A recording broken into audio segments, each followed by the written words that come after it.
Good evening, everybody, and welcome to our class on the good news of the Bible. And tonight we're obviously talking about the Acts 26, darkness to light.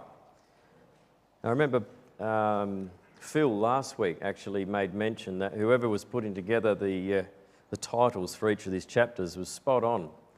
Well, I can say that again, absolutely spot on. Because tonight, whilst I'm going to be telling a story about Paul, who's telling a story about Paul, which sounds a bit strange, it's true, it's what's going to happen. The underlying message is so powerful for all believers down through the ages, and it's to do with darkness and light.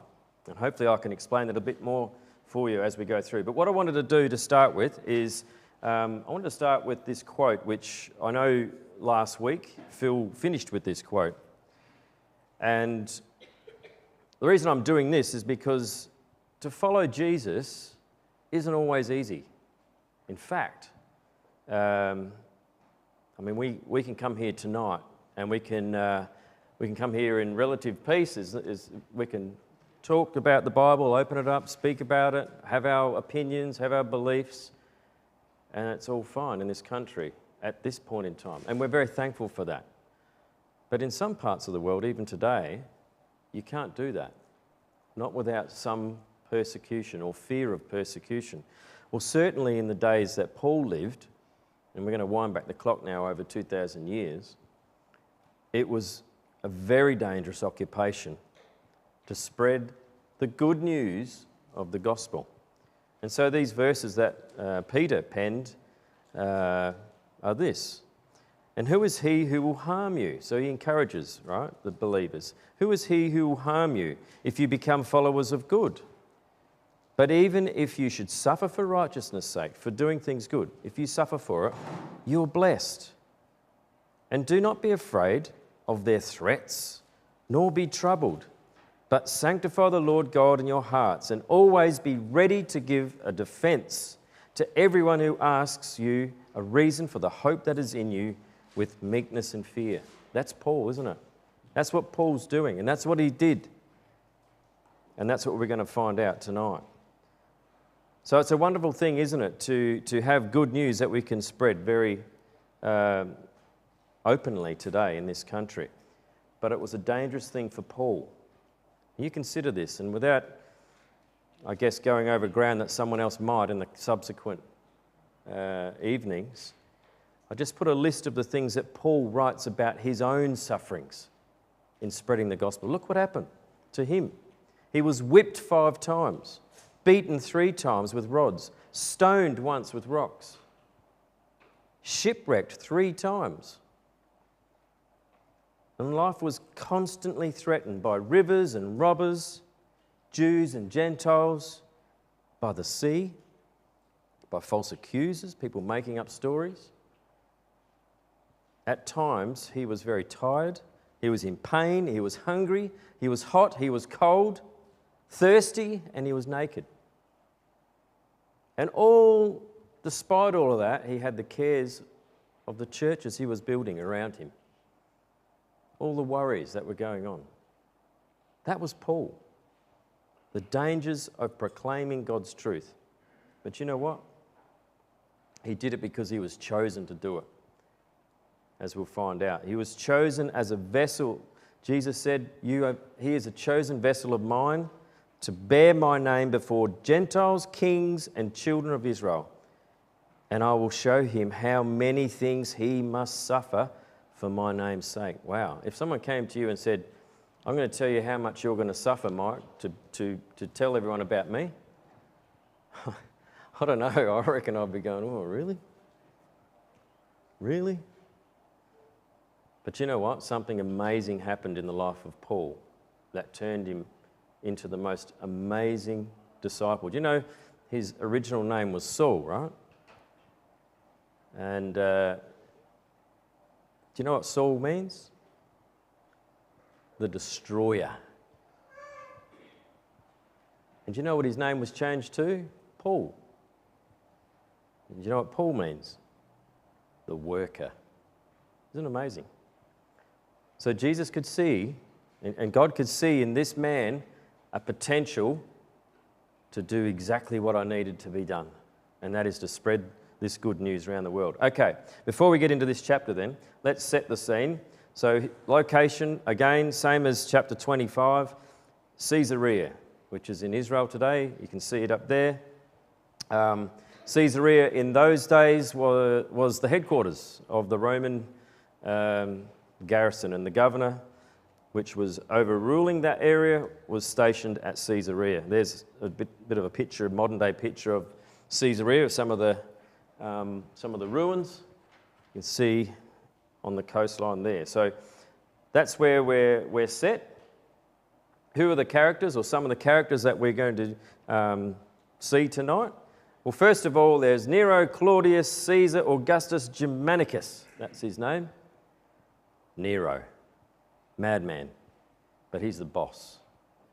He's the top of the tree in terms of being the leader of the world, the leader of men that was. So he's referred to, of course, in these chapters. And then we've got this man called Porcius Festus. Who was he? Well, he was the Roman procurator of Judea. What does that mean? Essentially a governor. So he was in charge of the financial and imperial governing of the province of Judea and Samaria and those areas. So it was his job to make sure that everything worked well. So if there were riots, if things were going wrong, guess who he had to answer to? The boss, Nero. And Nero, there's plenty of stuff you can research on Nero, was a madman. He even killed his own mother. That's how mad he was.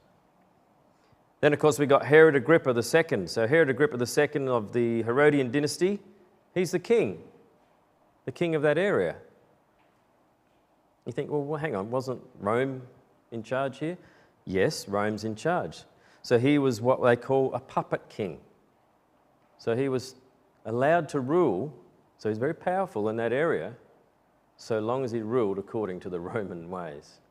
So he's like a puppet king, and it helped to keep order and things happening around the region. So he was there. His father was Agrippa I, and that's the Herod that we read about in Acts 12, and that was the Herod that put James to death, and put Peter in prison, if you recall. So he died because the angels caused him to die. And this is his son. So his son also with him was Bernice, his sister, happened to be also his wife, they believe.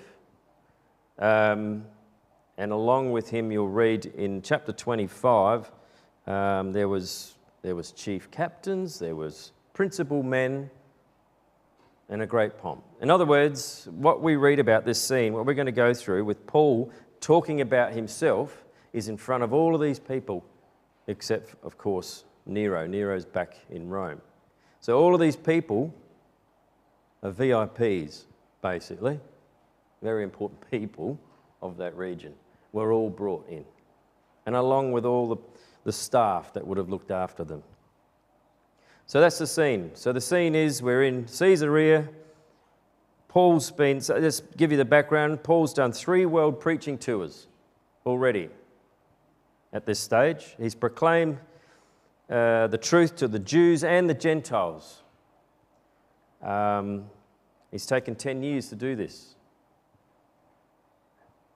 Jews hated him because he proclaimed that Jesus Christ was risen. They hated him for that. But they then hated him even more because he started proclaiming to the Gentiles. So there was 2 real reasons they wanted to kill him. They tried to kill him. He was quickly taken away at night, wasn't he, by the Roman representative in Jerusalem at the time, Claudius Lysias. He was taken away under heavy guard and brought down to Caesarea. Now that was over 2 years ago. He then proclaimed the truth to Festus's predecessor, Felix. And Felix didn't know what to do with him because he's both Jew and Roman. It's a conundrum. So he put him in jail. And so there, Paul stays in jail for 2 whole years.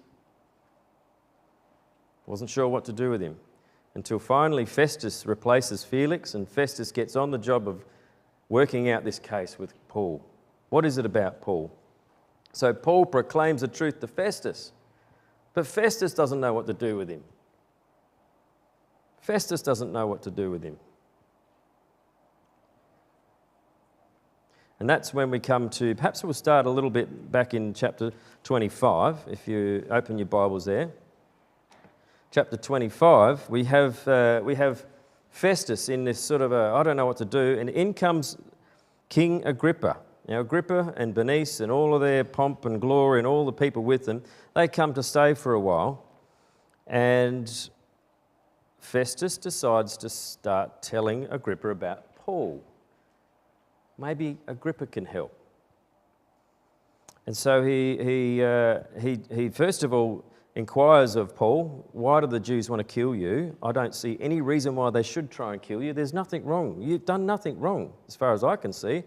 And in verse 20, Festus says to Paul, would you like to go back to Jerusalem? Maybe you can be tried there. What would happen if he did that? A certain death sentence right there, wasn't it? The Jews would kill him. And so in verse 21, Festus is relaying this back to Agrippa. When Paul heard of that, of course, he appeals straight away to Augustus, which is Nero. He appeals to the high court. He says, no, don't do that. Send me to the high court. I want to go to Rome. That's where I'm destined to go. I want to go there. I don't want to go back to Jerusalem. They'll kill me. But you know what? Going to Rome also ended in the same way, didn't it? There was a death sentence going before Nero as well. But he knew he had to go to Rome. And so he puts this to Festus. So why is Festus so concerned? Because it seems like he's concerned. Because here in verse 23, or verse 22, Agrippa says, well, you know what, Festus, I want to hear him. I want to hear what Paul has to say for myself. I'm intrigued now. And Festus could not wait for Paul to come and speak in front of Agrippa. Why? Well, I think it's pretty clear in verse 25. When I found that he had committed nothing worthy of death, and that he himself appealed to Augustus, I have determined to send him. So he's going to send him off to Nero, of whom I have no certain thing to write unto my Lord. I don't know what to write about him.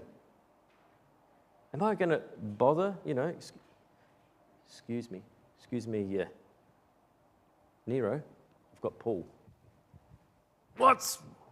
Who's Paul? Why is he here? He asked to see you. But why? Can you imagine? He's fearful now. Festus is fearful for his own job.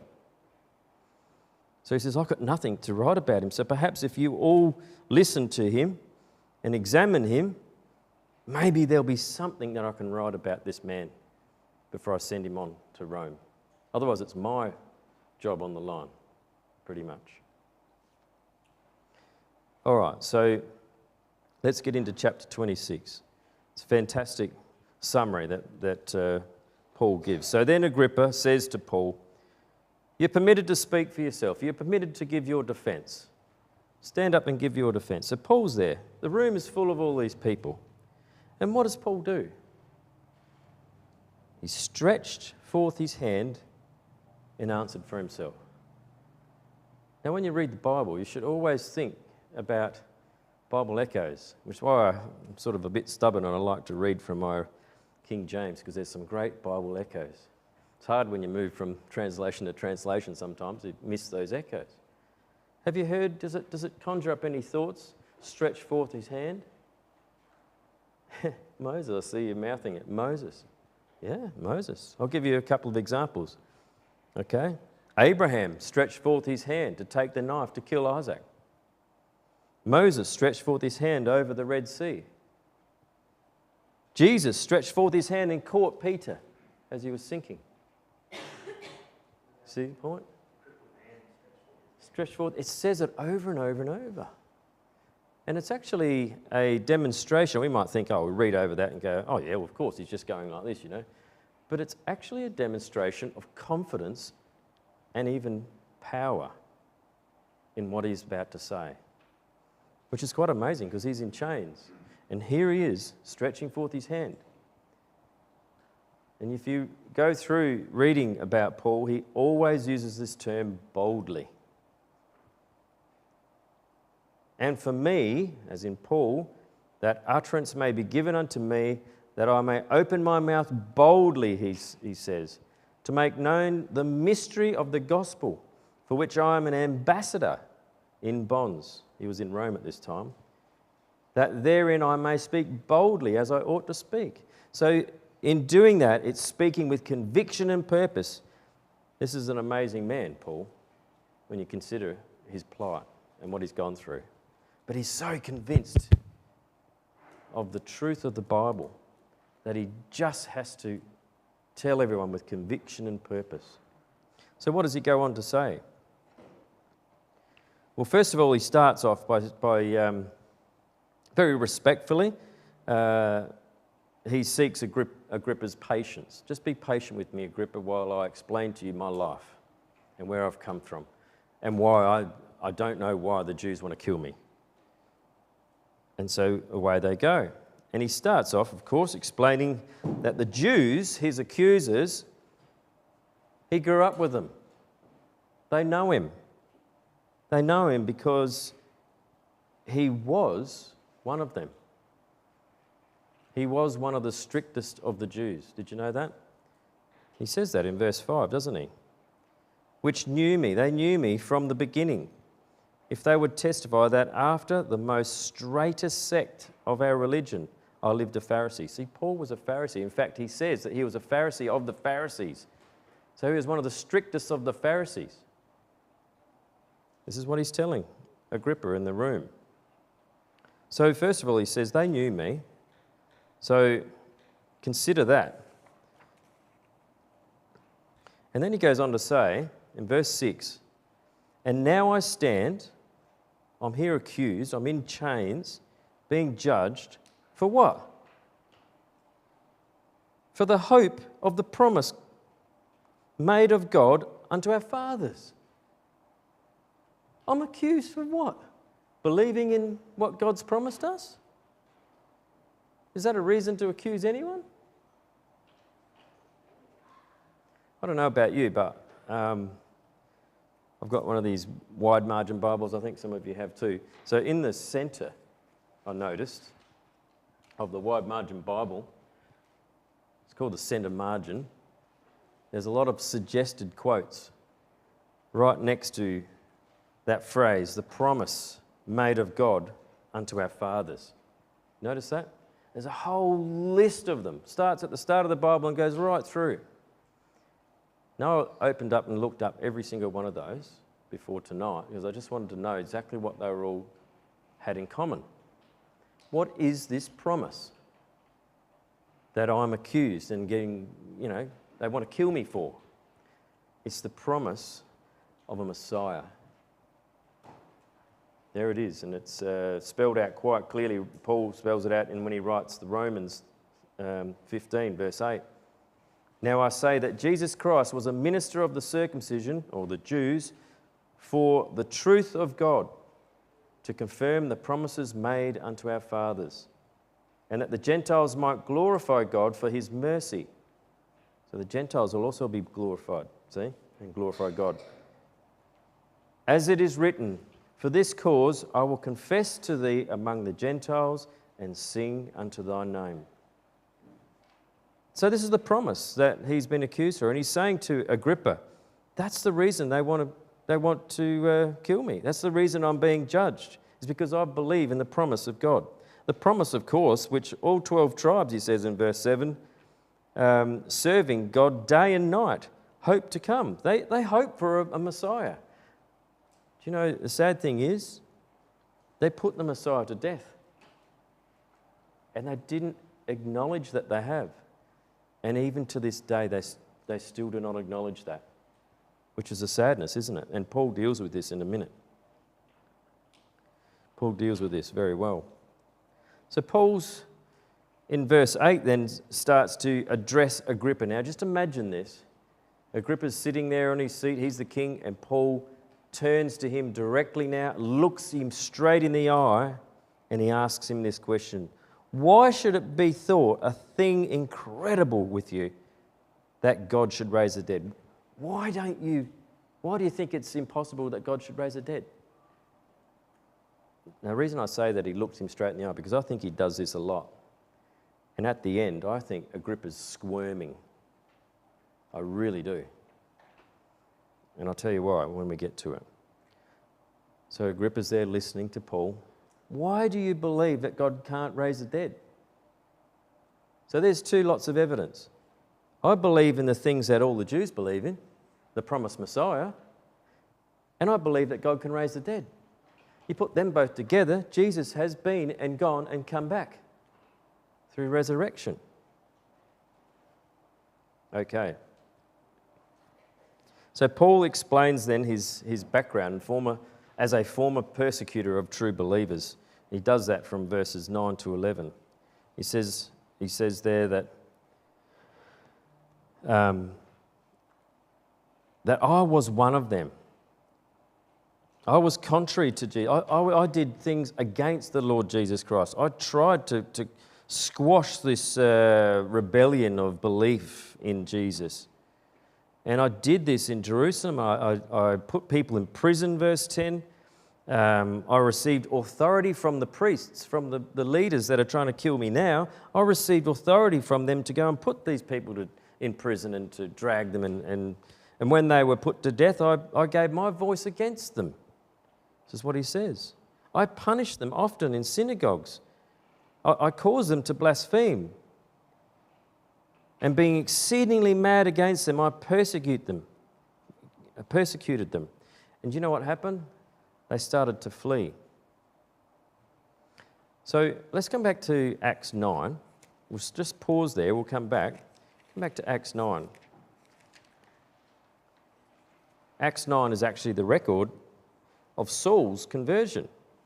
So this is exactly what he's talking about, this moment in time.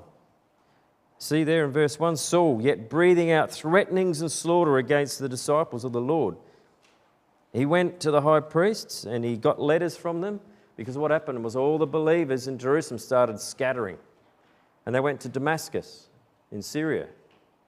And so Paul said, well, I'll chase them down. You give me a letter that says I can do it and I'll go and do it for you. So he did. So this is just how he was. And he took off down there, didn't he, to try and get them. Now, if you've actually just hold your hand in there, we'll flick back. But as he tells a story in Acts 26, he says there in verse 13 that at midday, we get a bit more information. So in chapter 9, in verse 3, that as he's on the journey, he came near to Damascus. It just says, suddenly there shined round about him a light from heaven. But it doesn't say anything about what time it was, does it? It doesn't say anything about what time. But if you come over to Acts 26, verse 13, it says at midday, the middle of the day, a light started shining from heaven, and it was brighter than the sun. Brighter than the sun. I don't know if you can imagine it, a little bit of theatre now.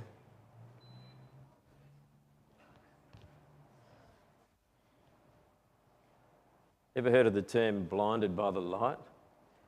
Yeah? You can't look into it, can you? Because it's too bright. Imagine Paul there, in the middle of the day, all of a sudden a light that's brighter than the middle of the day, just boom, he falls to the ground. Can't even see. All he can do is listen. I won't do that to you for much longer. I can see Matt's going into a trance. Sorry? Oh, it's still on, is it? All right. So a light brighter than the sun shone. This is Paul's conversion from heaven. And then, of course, what happened after that, and I'll briefly explain the scenario because it's very important, is that he hears this voice. Saul, Saul, why are you persecuting me? You know, why are you trying to push against my will? He says, who are you? I am Jesus, he says. I'm Jesus. Why are you doing this? You're the one that's trying to persecute my believers. Stop it. And he says, what do you want me to do? And he says, go to Damascus and I'll tell you what you'll do. Do you know what? He went to Damascus. Have a look in Acts 9, verse 9. Can you see something different about Saul now? What was it? Something had changed. In verse 9, he didn't have any sight. He completely lost his sight. For 3 days, he couldn't even see. He didn't want to eat. He didn't want to drink. He didn't want to do anything for 3 days. But you know what? He did something. What did he do? It tells you in verse 11. He did something. And most importantly, he prayed. He prayed. And what happened? Well, it says that Jesus spoke in a vision to another disciple, Ananias, and Ananias had to come and tell him that he was chosen to stand before kings, just like Agrippa. No matter what, you have been chosen to do this work. And here he is in Acts 26 telling the story of this. And so in verse 17 of Acts 9, Ananias puts his hand on him and says, brother. In other words, he's including him. This is a guy that just previously was out there to try and kill everyone. He's got a letter in his pocket, still warm, saying, I'm able to come and kill anyone who's a believer in Jesus. And he's put his hand on him and said, brother, let's bring him back to us. And do you know what he does? Verse 18. Verse 18, what happens to him? He gets his sight back. He gets his sight back, and what does he do straight away? He gets baptized. And what does he do straight away after that? Verse 20. He goes and preaches. Wow, the destroyer to the worker. Just like that, 3 days. Add another 2 to eat and get ready. Amazing man is Paul. Amazing. Just come back with me to, actually, you know what? Come over to John 9 while we're on the topic. Because really, the problem with Saul at the time was that he was extremely zealous and very dedicated to his belief, but his belief was misguided. It wasn't the right belief, and he was killing innocent people when he shouldn't have been. And you know what? It must have been starting to play on his conscience, I'm sure. The problem with Saul was that he thought he could see. He really thought he could see, but he actually was blind. And that's why I brought you to John 9. In fact, I've got a question for you.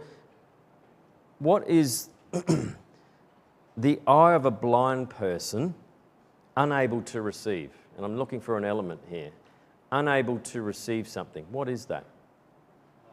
Light. Who said that? Yes, light. Exactly. So if you're blind, it's because your eye cannot receive light. And if you haven't got light coming through your eye, guess what? You're in darkness. All right? John 9, verse 1, Jesus passed by and he saw a man that was blind in darkness from birth. Interestingly enough, on a spiritual level, that represents us all born in darkness. We're in darkness. The world is in darkness, spiritually speaking, until there's light that comes in the eyes. Well, of course, we won't dwell too long on this chapter, but because it's a big one and it's a story in its own right. But we know that Jesus then heals this blind man, and then the blind man gets caught in this battle against, guess who? The Pharisees. Who was it that healed you? They kept asking him over and over. You know what? I almost think that Paul might have been one of them, or at least watching and listening. Who knows? He was a Pharisee of the Pharisees. And they wouldn't give up, would they? They kept saying, who is it? You know, this man, he's a sinner, you're a sinner. And in the end, we find that the Jews were really blind. They were blind themselves, but they didn't recognize it. They didn't want to believe that they were blind. They didn't want to believe they needed healing. They were in darkness. But you know what? They said they were in light. They said they had light. And so Jesus says at the end, he says, verse 40, some of the Pharisees that were with him heard these words. Maybe Paul was among them, who knows? And said unto him, are we blind also? And Jesus' reply was, if you were blind, you'd have no sin. So if you acknowledge that you're blind and need healing, you've got no sin. He says, but now ye say, we see therefore, your sin remains. You say that you can see, but you can't see. Do you know, without Jesus in the world, does someone want to flick those lights? This is what it's like.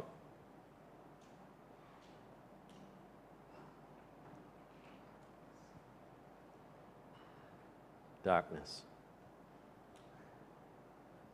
Without Jesus in the world. But thankfully, Jesus came into the world. And there was light.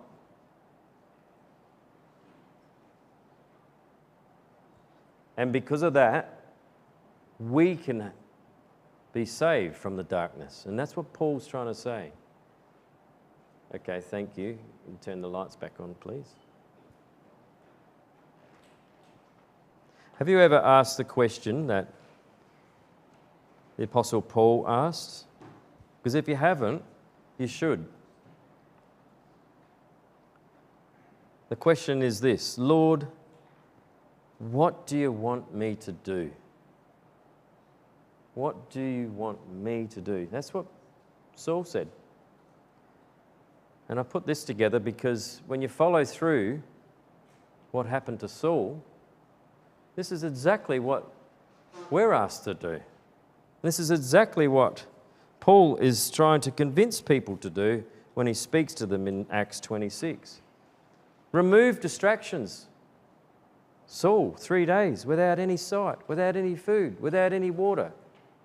All he could do was sit there in darkness. Pray. That's what he did. Listen. That's what he did. Open your eyes and see. Be baptized and shine. Shine. Have a look what he says in he talks about his conversion here, doesn't he? In verse 13, at midday this light shone. And he goes on and says in verse 16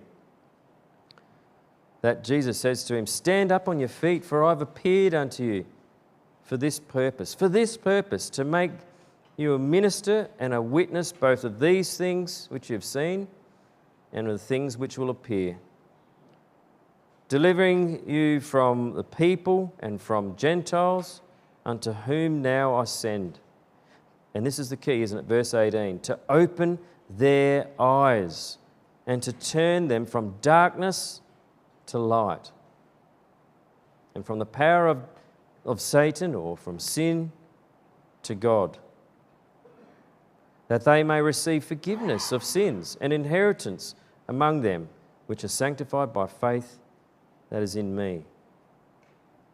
And then he goes back to Agrippa again. Whereupon, King Agrippa, I was not disobedient in this heavenly vision. I did all that Jesus said I should do. I even preached in all the coasts of Judea and to the Gentiles as well. And it's for this cause the Jews want to kill me. Having therefore obtained help from God, I continue unto this day witnessing both small and great. I'm sure he would have done this when he said that, gesturing to the room. And this is the message, that Christ should suffer, verse 23, and that he should be the first that should rise from the dead, and should show light unto the people and to the Gentiles. And when that happened, verse 24, Festus had had enough. He stood up and he shouted. He said, "You're a lunatic, Paul. You're crazy. You've been reading too much. What are you talking about?" What was Paul's response? Did he cower away? No. He grew bolder. And he said, "I'm not a lunatic, Festus. I speak the words of truth," verse 25, "and soberness. For the king," and this is it, see the king? He points back at the king. "The king knows these things. You know these things, before who I am also speaking freely." That word freely in my version, I think when you read it for us, Henry, was the word boldly, see? I'm speaking boldly. I'm speaking this to you. And you know what, king? You know this. You know what the Jews believe. This hasn't been done in a corner, he says in verse 26. "King Agrippa," he's really honing in on him now, isn't he? Paul's really honing in on King Agrippa. "Believest thou the prophets?" I know that you do. You do. You could see him squirming, right? I can feel him squirming. Then Agrippa said, "Paul, you almost persuaded me to be a Christian." So he sort of made light of it, didn't he? And then Paul's final appeal in verse 29, "I would appeal that all of you are the same as me, except for these chains. I wish you had the same faith and belief in God that I have." What an awesome proclaiming of God's message and his faith to these people. And of course, after that, they all got up, they rose up, and they all went to another room, and they all sort of said, "Did you take any notes? Did you? What can we write to Nero? Anything? You got anything?" "No, nothing." Do you think they got anything? Is there any reason for him to be accused and to be put to death? And then they come back and say, "This man," in verse 31, "does nothing worthy of death or of bonds." There's another Bible echo, isn't it? Pontius Pilate before Christ, "I see no fault in him. He washes his hands of it all." But then he sends him off to be crucified. It's the same for Paul. Washes his hands and sends him off to be crucified. Then said Agrippa in verse 32 unto Festus, "This man might have been set free if he didn't appeal to Caesar."